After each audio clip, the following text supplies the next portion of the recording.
Вітаю, гэта выданне навіну на Белсаце і я, яго вядоўца Наста Печенькова. Лукашенко з візітам у Барысаве. Дыктатар наведаў прадпрыемства, якое адказвае за вытворчасць пажарнай і ратаўнічай тэхнікі. Мясцовыя чыноўнікі рыхтаваліся да прыезду Лукашэнкі своеасабліва, з рэпетыцыяй сустрэчы і пакосам травы на заснежаным палігоне. Падчас сустрэчы з працоўным калектывам «Пашзабу» Лукашенко закрануў не толькі пытанні працы прадпрыемства, але і больш глобальныя тэмы. Між іншага, упершыню пракаментаваў сітуацыю ў Сірыі, заявіўшы, што там, цытата, ідзе барацьба за ўладу і на гэтым фоне беларусы мусяць берагчы сваю краіну. Таксама дыктатар чарговы раз нагадаў, што, маўляў, з мэтаў бяспекі ў Беларусь завезлі некалькі дзесяткаў ядравых боегаловак і арэшнік. Паводле дыктатара цяпер абіраецца пляцоўка для размяшчэння гэтай зброі.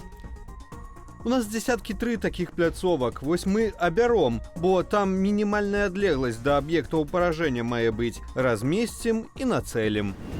Напярэдадні візіту Лукашэнкі ў барысаўскім гандлёвым цэнтры «Веста» адбылося задымленне. Кадры здарэння апублікавала прэс-служба МНС. Паведамляецца, што ратаўнікі прыбылі на месца здарэння своечасова. У выніку задымлення зліквідавалі. Эвакуацыі не праводзілі, не было і пацярпелых. Цяпер высвятляюцца прычыны здарэння. Сталі вядомыя імёны 2 супрацоўнікаў КДБ, датычных да стварэння спісу тэрарыстаў. Іх выпадкова выдала самое ведомства.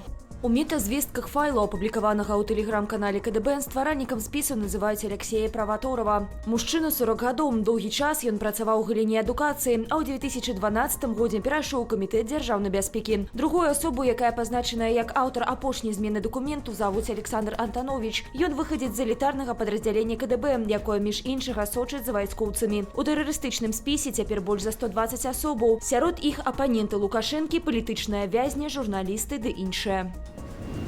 Міністэрства гандлю вызначыла спіс тавараў, якія можна ўвозіць у Беларусь з несяброўскіх краінаў. Дакумент апублікавалі на нацыянальным прававым партале. У спіс трапілі тавары паўсядзённага карыстання. Сярод іх алкаголь, мыйныя сродкі, адзенне, школьная канцылярыя, тэкстыль, падгузнікі ды іншае. Таксама ведомства дазволіла ўвозіць у Беларусь і выкарыстоўваць без дазволу праваўладальнікаў камп'ютэрныя праграмы, фільмы і друкаваныя тавары. Пра тое, што дзеянне дакументу, які легалізуе шэры імпарт, працягнулі да 2026 года, стала вядома на мінулым тыдні. А вось сам закон прынялі пасля таго, як замежныя кампаніі сышлі з Беларусі праз яе саўдзел у вайне Расіі ва Ўкраіне. Візавыя цэнтры Польшчы тэлефануюць беларусам, якія маюць намер атрымаць польскую візу. Для некаторых нашых суграмадзянаў размова заканчваецца ануляваннем запісаў на падачу дакументаў. Пра нечаканае правяранне апавялі некалькі ресурсаў, што займаюцца візавым падтрыманнем. Визовый центр польский неожиданно начал обзванивать людей с вопросом о том, каким образом записались и с какой почты регистрировались в принципе. Очень многие, естественно, потерялись. Кто сказал, что регистрировался с чьей-то помощью, сразу получили анулирование записи. Адзначаецца, што візавыя цэнтры тэлефануюць кліентам, якія запісваліся на падачу дакументаў у снежні. У візавыя цэнтры Менску, Магілёва і Гомля. Сілавікі будуць узмоцнена патруляваць вакзалы і цягнікі. Пра супольныя з міліцыяй рэйды паведамляе беларуская чыгунка. Паводле прэс-службы перавозніка, захада скіраваныя на бяспеку дзяцей і прафілактыку дзіцячага траўматызму на чыгунцы ў зімовыя вакацыі. Адзначаецца, што асоба ўвагу ўдзеляць дзецям і падлеткам каля чыгункі без нагляду дарослых. Таксама плануюць правесці прафілактычныя размовы ў школах паблізу чыгункі і працоўных калектывах прадпрыемстваў. Паведамляецца, што часцяком дзеці не чуюць сігналу цягніка праз тое, што ў гэты час размаўляюць праз тэлефон ці слухаюць музыку ў слухаўках. Такім чынам, з пачатку года загінулі 2 непаўнагадовых. У сталіцы новы рэкорд кошту на паслугі таксі. Мінчанка заплаціла за 17-хвілінную паездку амаль 90 рублёў. Сваю гісторыю яна апавяла онлайнеру.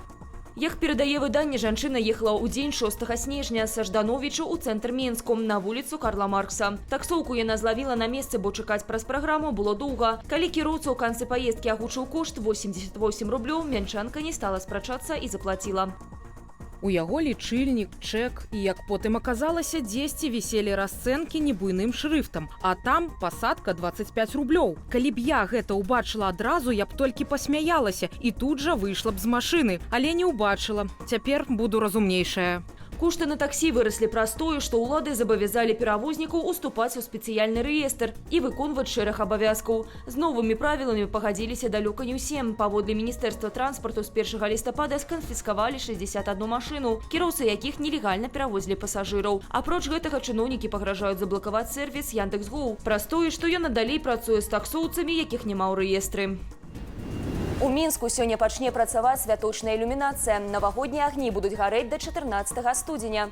Пра гэта паведамляе выданне «Мінск новости» са спасылку на Мінск Дзяржсвятло. Агулам горад упрыгожыць 300 кіламетраў гірляндаў, больш за 550 светлавых канструкцыяў. Ілюмінацыю будуць запальваць у будні з 5 да 12 гадзіны ўвечары, а ў святы, у тым ліку на каляды і Новы год, агні будуць гарэць усю ноч. Таксама сёння 17 гадзіне запаляць галоўную ялінку краіны на Кастрычніцкай плошчы. Сёлета дрэва упрыгожылі гірляндамі працягласцю больш за 3 кіламетры на 20 тысяч пікселяў. На гэтым я з вами развітваюся. Захвочваю ставіць лайки, каментаваць і дзяліцца нашым выданнем, калі гэта для вас бяспечна. А таксама чытаць Белсат у Тэлеграм, QR-код на вашых экранах. Усяго вам добрага і до сустрэчы.